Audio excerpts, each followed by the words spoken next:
প্রিয় শিক্ষার্থী, আশা করি তোমরা অনেক অনেক ভালো আছো। আমরা আজকে আলোচনা করব ঠিক আগামীকাল সকালে যে পরীক্ষাটার জন্য এই শেষ সময় আশা করি সবকিছু পড়ে ফেলেছো। এখন তোমরা থিম 2টার সময় ব্রাজিলের খেলা আছে, তো আজকে তো এমনি ঘুমানোর কিছু নাই, থিমগুলো নিয়ে বসবা। পিডিএফটা দিয়ে দেওয়া হচ্ছে, ঠিক আছে, ডেসক্রিপশনে। থিম এবং সামারি, এই থিমের কনসেপ্ট, থিম কি আর সামারি কি? সামারি হচ্ছে হোয়াট ইজ সেইড, ডিরেক্ট, যা বলা হয়েছে সরাসরি। আর থিম হচ্ছে হোয়াট ইট মিনস, এর ভেতরের গভীরতা কি। সহজভাবে বলি, এটা নিয়ে তো ক্লাসের আগে হয়েছে, ইমপ্লিসিট আইডিয়া, ইমপ্লিসিট, অর্থাৎ থিম হবে, সামারি হবে কন্টেন্ট বেসড, কবিতায় বা প্যাসেজে যা বলা হয়েছে ডিরেক্ট সেটা, আর আইডিয়া বেসড, এই হচ্ছে ব্যাপার। সামারি স্পেসিফিক, তোমার do not show your own opinion, নিজের কোনো মতামত দিবে না। আর এটা হচ্ছে ইউনিভার্সাল, এই যে the passage shows, the poem shows that, এইসব কথাবার্তা লিখবা না। এখন কথা হচ্ছে, আমরা একটা কবিতা পড়ি, এখন যে পয়েমগুলো পড়ানো হবে বিভিন্ন স্টাইলে পড়ানো হবে, কখনো কবিতা পড়ে, কখনো তুমি তো মূল কনসেপ্টটা বুঝো।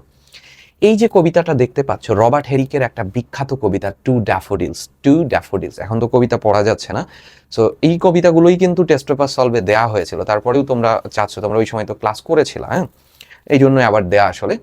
তো এই কবিতার মধ্যে কবি বলতেছে, fair daffodils we weep to see, আমরা তোমাকে দেখে কাঁদি, তুমি এত দ্রুত কেন চলে যাও। ফুলকে কবি বলতেছে, এত দ্রুত কেন চলে যাও, থামো থামো। এখনো তো বলতেছে, হ্যাজ নট অ্যাটেইনড হিজ নুন, এখনো তো মধ্যাহ্নেই পৌঁছায়নি, মানে দুপুরই হয়নি, তোমার যাবার এত তাড়া কিসের, থামো, আমরাও তোমাদের সাথে যাব। এখানে কবি ড্যাফোডিল ফুলকে মানুষের জীবনের সাথে তুলনা করেছে। মানুষের জীবন, ড্যাফোডিল ফুল দুপুরের আগেই বিলীন হয়ে যাচ্ছে, ঠিক মানুষের জীবনেরও যে অকাল প্রয়াণ অথবা স্বল্প সময়ের কথা বলেছে, বলছে তোমরা অন্তত সন্ধ্যার গান পর্যন্ত থামো, মানে প্রার্থনা পর্যন্ত থামো। অ্যান্ড হ্যাভিং প্রেড টুগেদার, একসাথে প্রার্থনা করি, we will go with you along, আমরাও তোমাদের সাথে যাবো। আমরা তো পৃথিবীতে থাকতে আসেনি, আমরাও তোমাদের সাথে যাব। We have short time to stay as you, তোমার মতো। আবার বলতেছে, we have as a short as spring, আমাদের বসন্ত, আমাদের সময়ও খুব অল্প। As quick a growth to meet decay, as you or anything, দ্রুত বেড়ে ওঠা মানেই তো দ্রুত ধ্বংসের দিকে যাওয়া। কে বলে বয়স বাড়ে? বয়স তো কমে যাচ্ছে প্রতিদিন, একদিন করে যাচ্ছি আর মৃত্যুর কাছে পৌঁছাচ্ছি। তাই কবি বলল, as quick a growth to meet decay, যত দ্রুত বেড়ে ওঠা মানেই তো দ্রুত ধ্বংসের দিকে যাওয়া। অ্যাজ ইউ, তোমার মতো, অর এনিথিং, পৃথিবীর সকল সৃষ্টির মতো, উই ডাই, আমরাও মরে যাব। তাহলে এই কবিতার থিম দেখো, the main theme of this poem, the main theme of this poem, এই কবিতার মূল ভাব, main theme of this poem is the ক্ষণস্থায়িত্বতা, is the temporary, is the temporary, is the temporariness of all creature, সকল সৃষ্টির, all creatures including human being, মানব জাতি সহ পৃথিবীর সকল সৃষ্টির ক্ষণস্থায়িত্বতা হচ্ছে এই কবিতার মূল ভাব। বলছে, as yours hours do and dry, আমাদের কর্মঘণ্টা আমরাও শুকিয়ে যাব। Like to the summer's rain, ঠিক গ্রীষ্মের বৃষ্টির মতো, বৃষ্টি যেমন শুকায় যাচ্ছে। Or as the pearls of the morning's dew, অথবা সকালে শিশির বিন্দুর মতো আমরাও শুকিয়ে যাব। Never to be found again, আর কখনোই ফিরে পাওয়া যাবে না, লিখতে পারবো না। এই কবিতার মূল ভাব। The main theme of this poem, এই কবিতার মূল ভাব কি? The main theme of this poem is the temporariness of all creatures including human being, মানব জাতি সহ পৃথিবীর সকল সৃষ্টির ক্ষণস্থায়িত্বতা এই কবিতার আলোচ্য ভাব। এবং বলতেছে, life is beautiful but brief, brief মানে শর্ট, এখানে ব্রিফ মনে থাকবে না, শর্ট মনে রাখো, সংক্ষিপ্ত।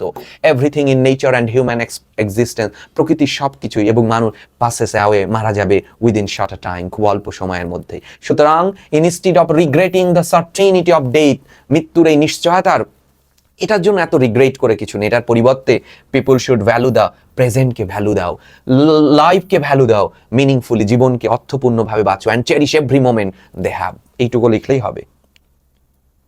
কনসেপ্টটা কি বুঝতে পারছো? তাহলে দেখো আবার বলি, the main theme of this poem, এই কবিতার মূল ভাব is the temporariness of life, জীবনের ক্ষণস্থায়িত্বতা। It's the temporariness of all creature, সকল সৃষ্টি সহ ইনক্লুডিং হিউম্যান বিইং, মানব জাতি সহ পৃথিবীর সকল সৃষ্টির ক্ষণস্থায়িত্বতা। লাইফ ইজ কি? এখানে বলেছে বিউটিফুল বাট শর্ট, খুবই সংক্ষিপ্ত। Everything in nature and human existence pass away, চলে যাবে, সবাই মারা যাবে within a short time. Therefore instead of regretting the certainty of death, মৃত্যুর এই নিশ্চয়তা নিয়ে, অনুতপ্ততার থেকে, people should have enjoy their life and live meaningfully. এবং অর্থপূর্ণভাবে বাঁচা, মানুষের জন্য বাঁচা, এটা করো, ঠিক আছে? এবং বলতেছে and cherish every moment they have, এবং যে সময়টুকু আছে এটা ধারণ করো, শেষ। এটাই কবিতার মূল ভাব, 50 ওয়ার্ডের লেখা। আমরা এবার হোপ কবিতা, এটা খুব গুরুত্বপূর্ণ, ঠিক আছে? 90% আসতে পারে হোপ। পয়েমটা পড়তে গেলে আমি যেহেতু ইংরেজি লিটারেচারের স্টুডেন্ট, এমনি পড়ানো আমার জন্য খুবই কঠিন হবে, আর আমি এমনভাবে পড়াই পয়েমগুলো যা থেকে অ্যাডমিশন টেস্ট আসবে, বাট এই মুহূর্তে আসলে সেটা করা যাচ্ছে না। হোপ কবিতার মধ্যে আলোচ্য বিষয়টাকে আমি একটু লিখছি।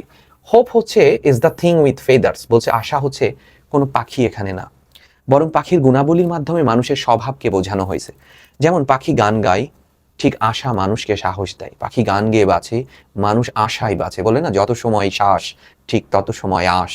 মানুষ যতদিন বেঁচে থাকে ততদিন পর্যন্ত আশাই বাঁচে। এই আশাই যদিও মরীচিকার মতো, বাট এই আশা মানুষকে বাঁচায় রাখে, ঝড়েও টিকে থাকে। অর্থাৎ কবিতার মধ্যে বলেছে কিন্তু কঠিন সময়েও, অর্থাৎ কঠিন সময়েও মানুষ এইভাবে আশা নিয়ে বেঁচে থাকে। কিন্তু কবিতায় বলেছে কিছু চায় না, কিচ্ছু চাই না। এই আশা, কবি বলেছে আই হ্যাভ হেয়ার্ড ইট, আমি এই আশার গান শুনতে পাই। দ্য চিলেস্ট ল্যান্ড, সব থেকে শীতলতম ভূমিতেও, আবার সব থেকে সাগরের গভীরেও, ইয়েট নেভার ইট এক্সট্রিমিটি টাস্ক। আমার কাছে কিছু চাই না, বিনিময়ে নিঃস্বার্থভাবে দিয়ে যায়, আমাকে বাঁচিয়ে রাখে প্রজন্মের পর প্রজন্ম। তাহলে দেখো এটা থিম কেমন হতে পারে।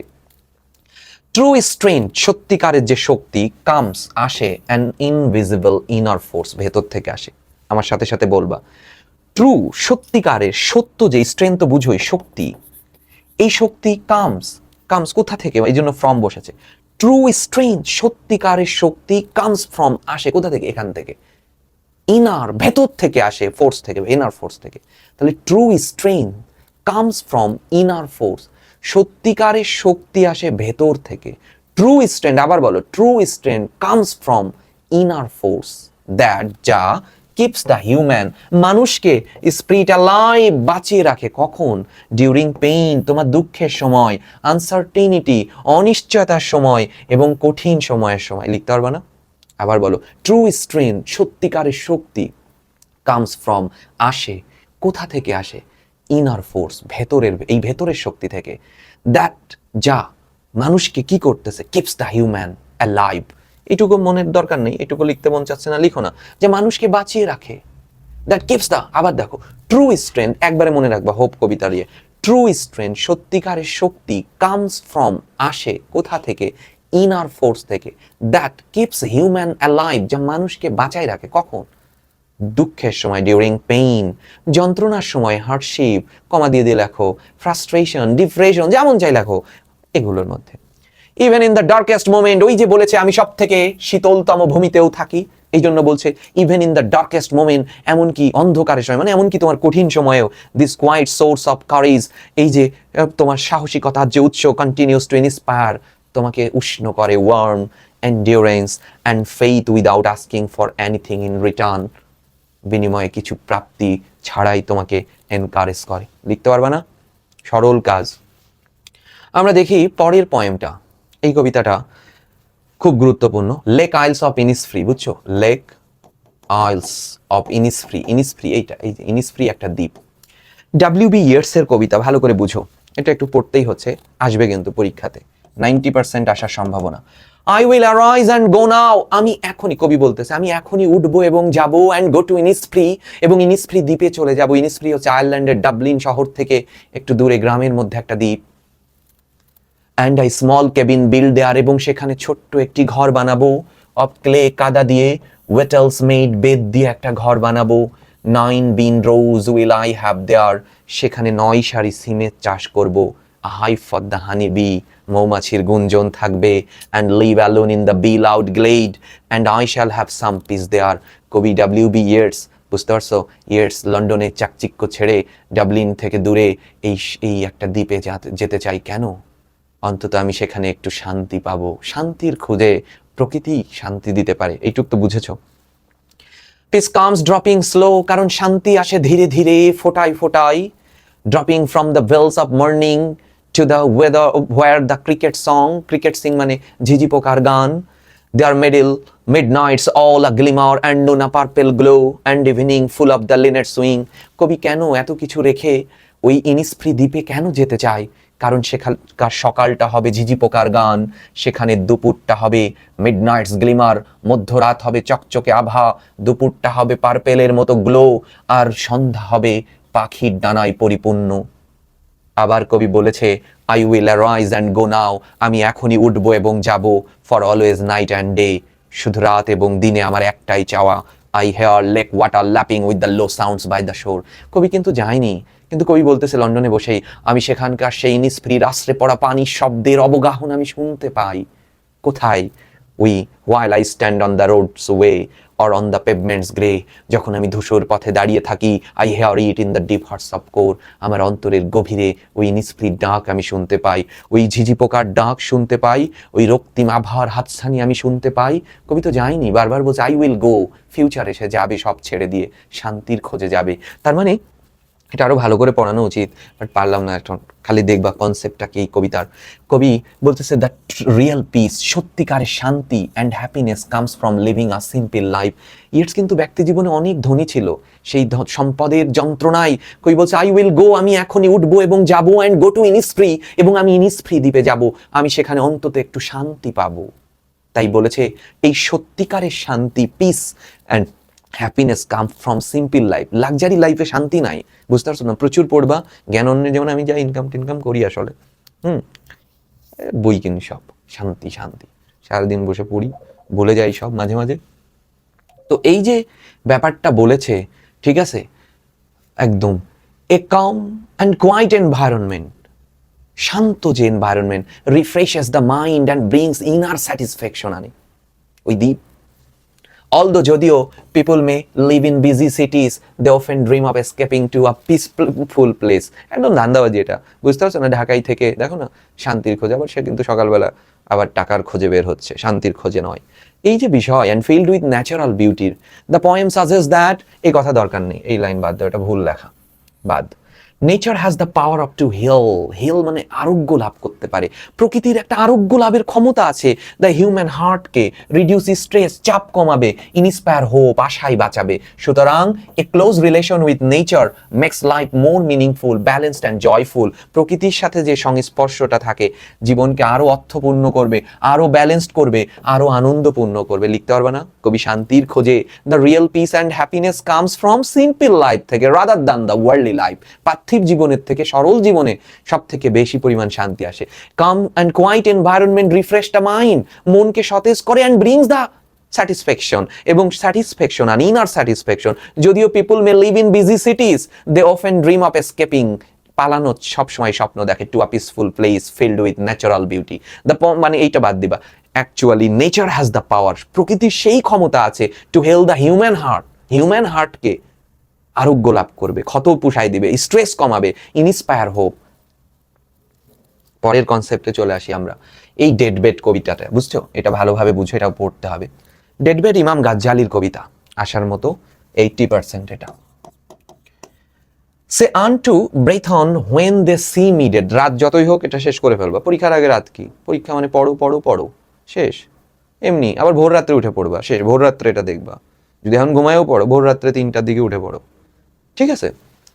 সে unto brethren, brethren মানে ভাই, when they see me dead, যখন আমার ভাইরা আমাকে মৃত অবস্থায় দেখবে, মানে কবি মরে গেছে রূপকথে, তাদেরকে বলো, অ্যান্ড উইপ ফর মি, এবং তারা যখন আমার জন্য কাঁদবে তাদেরকে বলো, ল্যামেন্টিং মি ইন স্যাডনেস, আমার জন্য বিলাপ করবে। কিভাবে বিলাপ করে? আমার ভাই মরে গেল, এই যে বলছে আমার ভাইরা যখন, এই দুটো লাইন সহজভাবে বুঝো, আমার ভাইরা যখন আমার মৃতদেহ দেখে কাঁদবে, সহজ কথাই বলি, থিঙ্ক ইয়ে আই অ্যাম দিস কোর্পস, ইয়ে আট টু বারি, তোমরা কি মনে করো আমার যে মৃতদেহটিকে কবর দেওয়া হচ্ছে সেটা আমি? আই সোয়ার বাই গড, ঈশ্বরের কসম, this dead one is not I, এটা আমি নই। তার মানে আমি কে?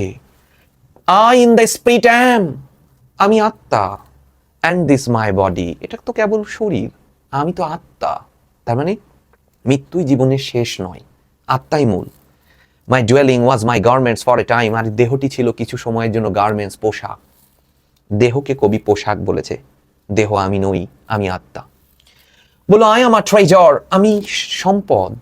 হিডেন আই ওয়াজ বেনেথ, এতদিন লুকিয়েছিলাম দিস ট্যালিসম্যান অফ ডাস্ট, তাবিজ দেখো না, ট্যালিসম্যান, তাবিজের মধ্যে কি থাকে? বিভিন্ন দোয়া টোয়া, আমি ওইটা। আর শরীরকে তাবিজের সাথে তুলনা করেছে। ভেরি নাইস সাফার্ড, আমি ভুগেছিলাম, এতদিন কষ্টে ছিলাম, এই জন্য মানুষ মরে গেলে বলে রেস্ট ইন পিস, আত্মার মুক্তি হলো। এতদিন তো আমাদের আমাদের আদি পিতা স্বর্গের প্রোটোকল ভাঙলো, আদাম অ্যান্ড ইভ, তাই না? তখন শাস্তি স্বরূপ পৃথিবীতে পাঠালো। পৃথিবীতে তো আমরা এমনি আসিনি। এই জন্য কবি বলেছে ভেরি নাইস সাফার্ড, আমি ভুগেছি, আজ মৃত্যুর মধ্যে দিয়ে আমার মুক্তি হলো। খেয়াল করো, আই অ্যাম এ পার্ল, আমি মুক্ত। এ শেল ইমপ্রিজন মি, আর দেহটা এতদিন ইমপ্রিজন ছিল, ইমপ্রিজন, ওই মুক্তটা শেল, খাঁচার মধ্যে বন্দি ছিল এতদিন। But living it all trials I have lived, কিন্তু আজকে আমি মুক্তি, আজকে সব দুঃখ কষ্ট আমার শেষ হয়েছে, আমি চলে যাচ্ছি। আমার পাইলট ডেকেছে, আমার পাইলটে জন কিটস যখন মরে যাচ্ছিল জানো, তার বন্ধু লেহান্ট, বিবি শেলি ওই একই জাহাজে ছিল। শেলি এসে জন কিটসকে জড়াই ধরলো, জন কিটস চোখ বড় বড় করে বলল, লেট মি অ্যালোন, আমার পাইলট এসেছে, পাইলটের সাথে আমি দেখা করব। ওই যে রেস্ট ইন পিস। তাহলে খেয়াল করো, আই এম এ বার্ড, আমি পাখি। তার মানে আমরা কবিতাটা এখন যদি নাও পড়ি, আমরা বুঝে ফেলেছি মানব জীবনের আসলে মৃত্যুই, মানব জীবনে মৃত্যুর মধ্যে দিয়ে মুক্তি হয়, একটা ট্রানজিশন হয়। মৃত্যুই শেষ না, একটা ট্রানজিশন হয় ঈশ্বরের কাছে চলে যাওয়া। But I have come to life, আমি প্রকৃত জীবন পেয়েছি, অ্যান্ড সোর্ড অ্যাবোভ, এবং ঊর্ধ্বলোকে, ঊর্ধ্বলোকে আমি উড়ে যাচ্ছি আমার পাইলটের কাছে। এই জন্য লালন সাহেব বলে আসলো, আমি অপার হয়ে বসে আছি, ও হে দয়াময়। পারে চলে যেতে চাচ্ছে, পাইলট থাকতে চাচ্ছে না এখানে কারাগারে। এখানে তো কবি ইমাম গাজ্জালি বললো ভেরি নাইস সাফার্ড, আমি তো ভুগছি। আর সেই সেম থিওরি নিয়ে আমার বিশ্বাস হয় না লালন সাহেব ইমাম গাজ্জালি পড়ছিল, উনি নিজে পড়াশুনো জানতো না। দুজনের ফিলোসফি কিন্তু এক। উনি কি বললো, আমি অপার হয়ে বসে আছি, ও হে দয়াময়, আমাকে নিয়ে যাও। আর ইমাম গাজ্জালি বলল, আমি তো দেহ নয়, আমার ভাইদেরকে বলো আমি নয়, আমি পার্ল, আমি মুক্ত, আমাকে বন্দি করে রাখা হয়েছিল। ভেরি নাইস সাফার্ড, আমি ভুগেছি এতদিন। তাহলে দেখো, এই যে হিউম্যান লাইফ, এটা থিমটা দেখো, থিমটা কি তাহলে? Human life does not end, মানব জীবন শেষ না। উইথ ফিজিক্যাল ডেথ, তোমার যে শারীরিক মৃত্যুর মধ্যে দিয়ে মানব জীবন শেষ না, কারণ সোল ইজ দ্য ইটার্নাল, আত্মা ইটার্নাল, এইটা শেষ নয়। তাহলে দেখো, human life does not end, human life শেষ না। Physical, human life does not end with physical death. কেন? Because the soul is eternal, the body is only the temporary home, শরীর তো মাত্র ক্ষণস্থায়ী ঘর, while the soul continues its journey after living it. Death should not be seen as something fearful, but as a passage to freedom, peace and better existence. কিন্তু তোমার কাছে মনে হচ্ছে মৃত্যু ভয়ানক? না, মৃত্যু তো স্বাধীনতা, মৃত্যু তো শান্তি, মৃত্যু তো বেটার এক্সিস্টেন্স। ওয়ার্ল্ডলি সাফারিংস, পার্থিব পৃথিবী, যে পার্থিব যন্ত্রণা, comes to an end when the soul is released from the body, পার্থিব যন্ত্রণা শেষ হয়ে যাবে যখন when the soul is released from the body, শরীর থেকে মুক্তি পাবে। therefore people should realize that, মানুষকে অনুধাবন করতে হবে, spiritual life is more meaningful, ওই আত্মিক জীবন, মৃত্যুর পরবর্তী জীবন গুরুত্বপূর্ণ, and lasting than the temporary life, এই ক্ষণস্থায়ী জীবনের থেকে। বুঝতে পেরেছো? আমরা পরের কবিতাতে চলে যাই। Sundays to my father got up those winter Sundays, ঠিক আছে, এটা 95% কিন্তু। Sundays to my father got up early, এখানে বলতেছে, এই কবিতা তোমরা বই থেকে পড়েছো, রবিবারের দিনগুলোতে বাবা খুব, আমি কিন্তু সংক্ষেপে বলতেছি পুরো কবিতার ভাব। রবিবারের দিনগুলোতে বাবা খুব সকালে ঘুম থেকে উঠতো। রবিবার তো ইউরোপে ছুটির দিন থাকে, আমেরিকাতে ছুটির দিন। তারপরে ঘুম থেকে উঠতো, উঠে কি করতো, আমার পুট হিজ ক্লোথ, জামা কাপড় পরতো।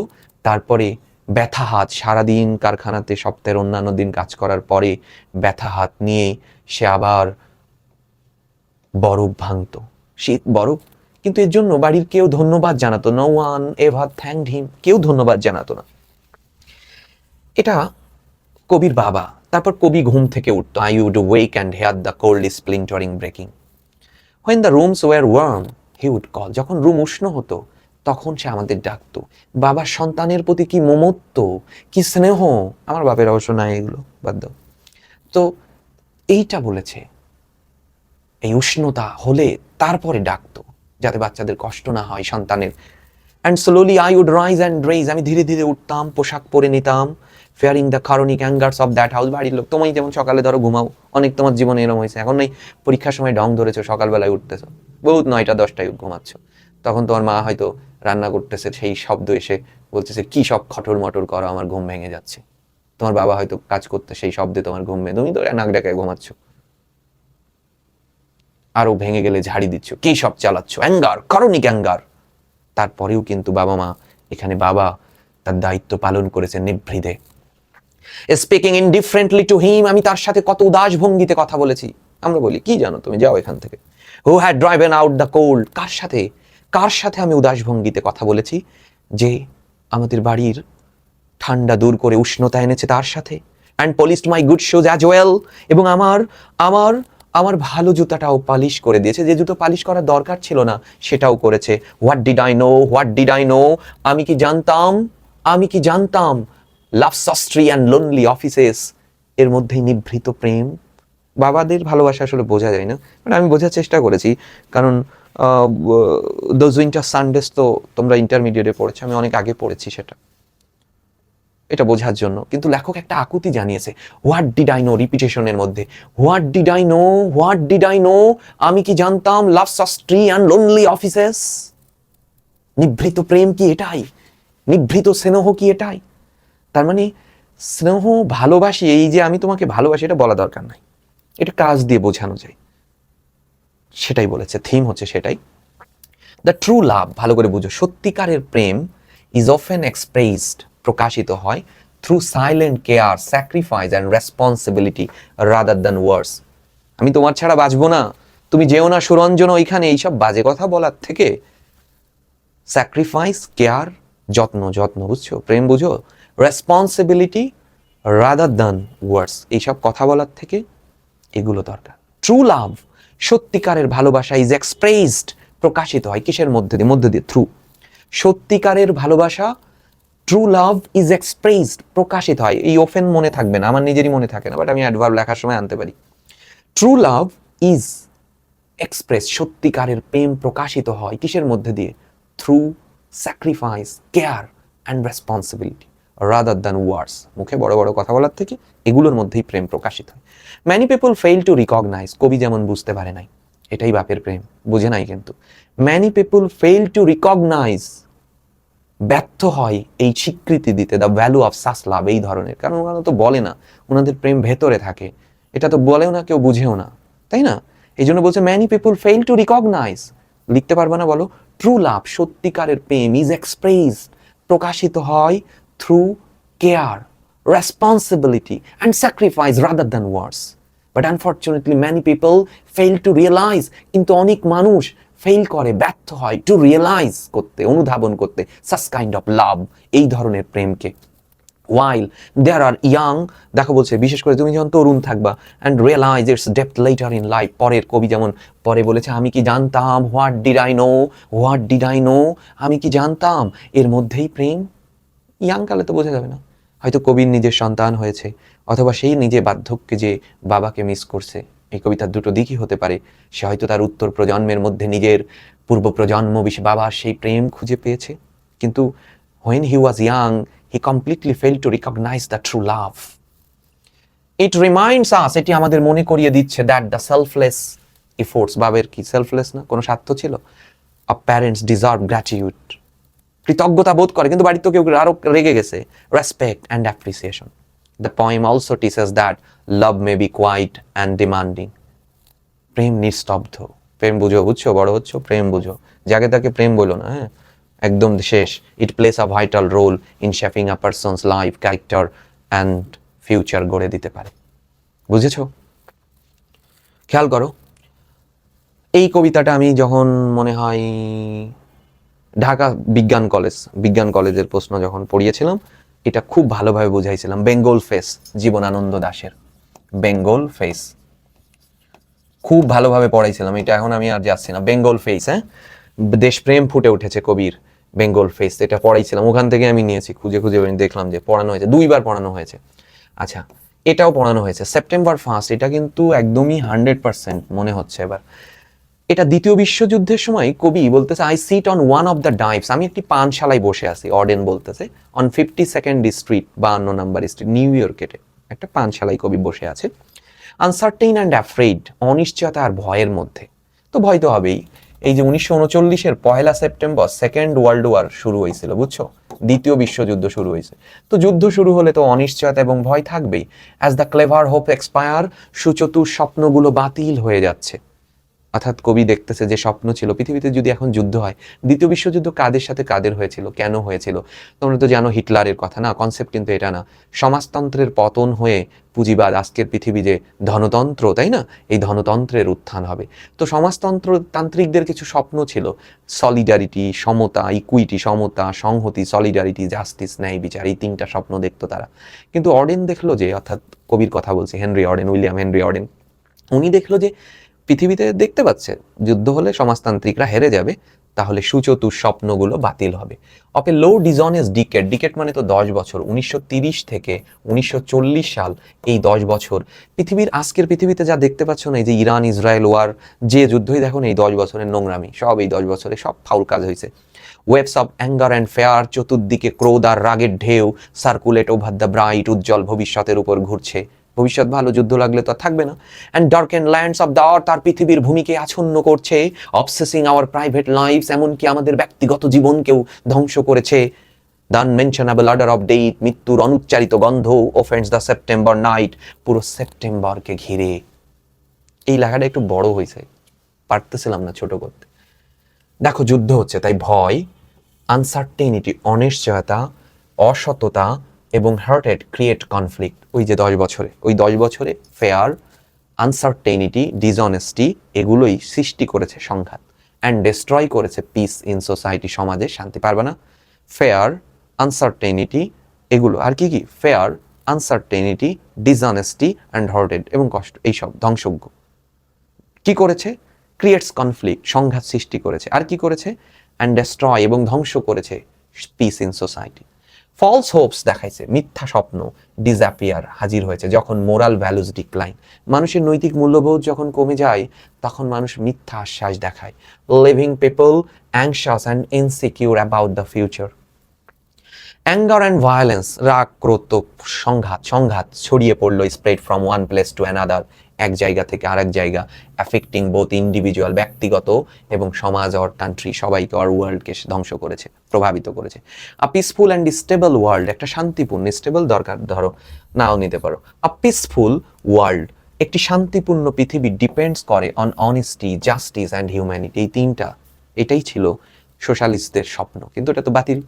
Only strong moral values and responsible behaviour can remove fair, ভয় দূর করতে পারে, রেস্টোর হোপ, আশা জাগাতে পারে, অ্যান্ড এনশিওর, নিশ্চিত করতে পারে, secure and harmonious life for everyone, ঐকতানের সজীবন সবার জন্য।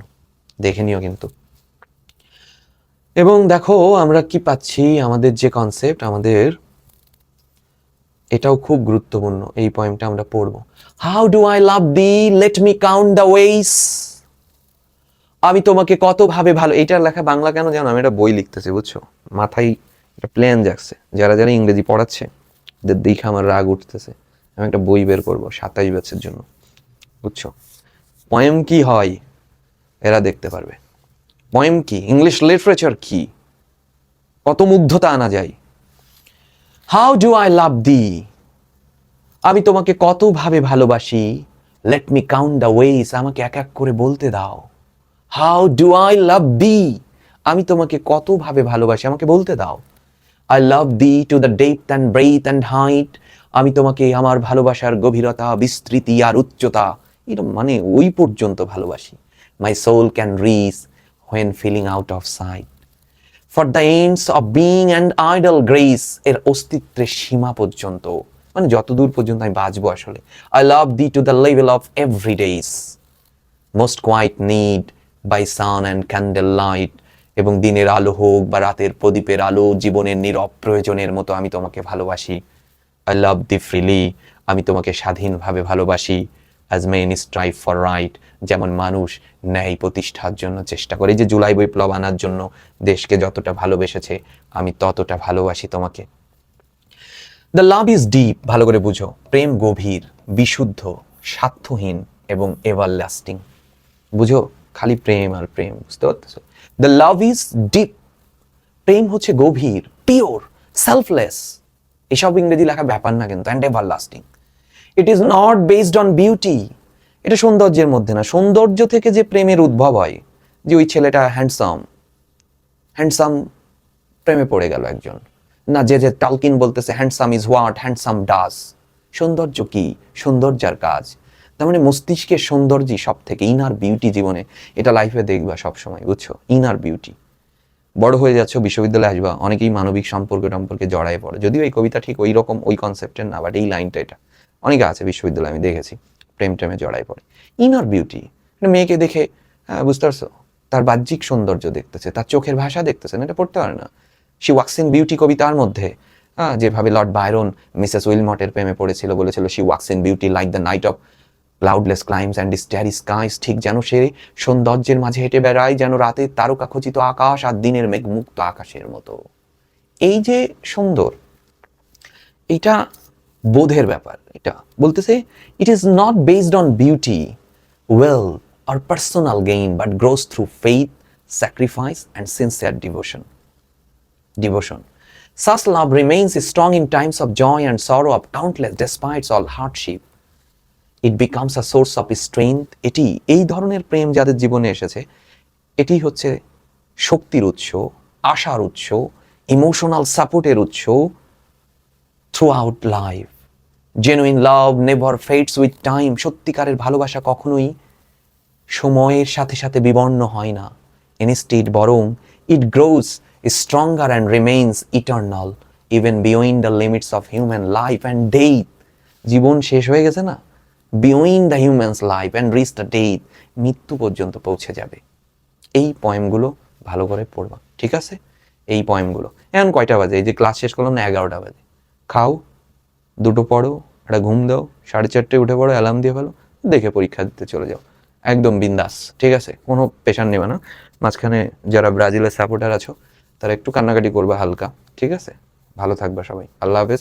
সেকেন্ড পেপারের ক্লাস দিব, ঠিক আছে? সেকেন্ড পেপারের সবগুলো টপিক্সের গ্রামাটিক্যাল সব টপিক্স 5টা গ্যাপ নিয়ে কিভাবে কোন সেন্স নিয়ে পড়তে হবে, মানে কোন সেন্সগুলো নিয়ে মাথায় যাবে, আর একদিন পুরো রিটার্ন পড়বা, ঠিক আছে? ভালো থাকবে সবাই।